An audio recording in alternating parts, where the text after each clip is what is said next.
5 राज्यों में चुनाव परिणाम सामने आने के बाद बीजेपी का एक ऐसा चेहरा जो शायद इन सारे नतीजों से बेहद खुश होगा, वो है पार्टी के राष्ट्रीय अध्यक्ष नितिन नवीन।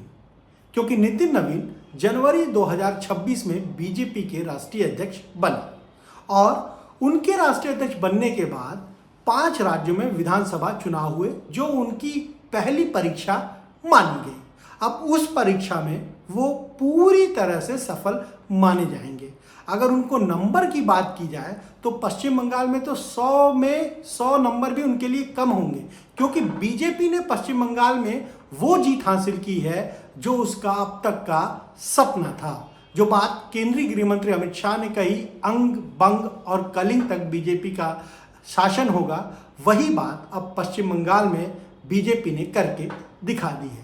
तो जाहिर सी बात है नितिन नवीन इस जीत से बेहद उत्साहित होंगे, क्योंकि उनके राष्ट्रीय अध्यक्ष बनने के बाद ही पहली बार बीजेपी ने वेस्ट बंगाल में इतनी बड़ी जीत हासिल की है।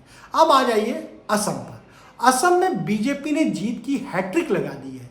इन 5 राज्यों में जो चुनाव हुआ उनमें हमने देखा कि तमिलनाडु में जो सरकार थी वो एंटी इनकम्बेंसी के चलते हट गई। वेस्ट बंगाल में ममता बनर्जी एंटी इनकम्बेंसी के चलते सत्ता से बाहर हो गई। इसी तरह केरला के जो सीएम थे उन्होंने तो पहले ही हार मान ली थी, वो भी वहां पर भी जो सरकार थी वो बाहर हो गई। लेकिन असम में हिमंता बिस्वा शर्मा का जो जादू चला, उससे बीजेपी तीसरी बार सत्ता में वहां वापस आ गई।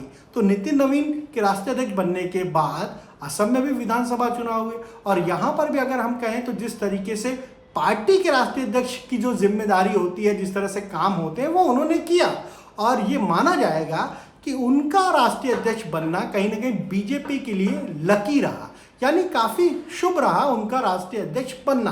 केरल में बीजेपी की सीटें बढ़ गई। केरल एक ऐसा स्टेट जहां माना जाता था कि बीजेपी के लिए बहुत मुश्किल है, बहुत चैलेंजेस है, पर वहां पर भी बीजेपी की सीट बढ़ गई है। वहां बीजेपी की सीट बढ़ी है, उसका वोट परसेंटेज बढ़ा है। तो ये सारी चीजें ऐसी हैं जो कोई भी राष्ट्रीय अध्यक्ष अगर किसी पार्टी का है और उसके अध्यक्ष बनने के बाद अगर चुनाव होंगे, क्योंकि नेता की जो परीक्षा है, जो उसका एग्जाम है, उसका रिजल्ट इन्हीं चुनाव के बाद ही पता चलता है। और नितिन नवीन 45 साल उनकी उम्र है, सबसे युवा राष्ट्रीय अध्यक्ष है भारतीय जनता पार्टी के। बिहार से आते हैं, कायस्थ बिरादरी से बिलोंग करते हैं और सरकार में मंत्री रहे हैं। उनका जो हम कहें जो उनका पारिवारिक पृष्ठभूमि है वो भी राजनीतिक पृष्ठभूमि है। और जब वो राष्ट्रीय अध्यक्ष बने उसके बाद से ये माना जा रहा था कि इन राज्यों में जो 5 राज्य हैं वहां जब चुनाव होंगे तो असल परीक्षा राष्ट्रीय अध्यक्ष की भी होगी। हालांकि बीजेपी बहुत बड़ा संगठन है, संगठन पूरी तरह से सब एक साथ मिलकर काम करते हैं, पर रिजल्ट जब आया तो उससे राष्ट्रीय अध्यक्ष भी खुश होंगे, पार्टी तो खुश है ही, और कहीं ना कहीं अब ये जरूर है कि उनके सामने नई चुनौतियां हैं। नई चुनौतियां 2027 में जिन 7 राज्यों में चुनाव होने हैं, वो अब किस तरीके से पार्टी ये रणनीति तैयार करेगी, राष्ट्रीय अध्यक्ष किस तरीके से वहां पर चीजों को देखेंगे, ये भी बेहद महत्वपूर्ण हो जाता है। पर हाँ, इन 5 राज्यों के चुनाव परिणाम सामने आने के बाद जाहिर सी बात है कि राष्ट्रीय अध्यक्ष नितिन नवीन खुद को भी लकी मान रहे होंगे।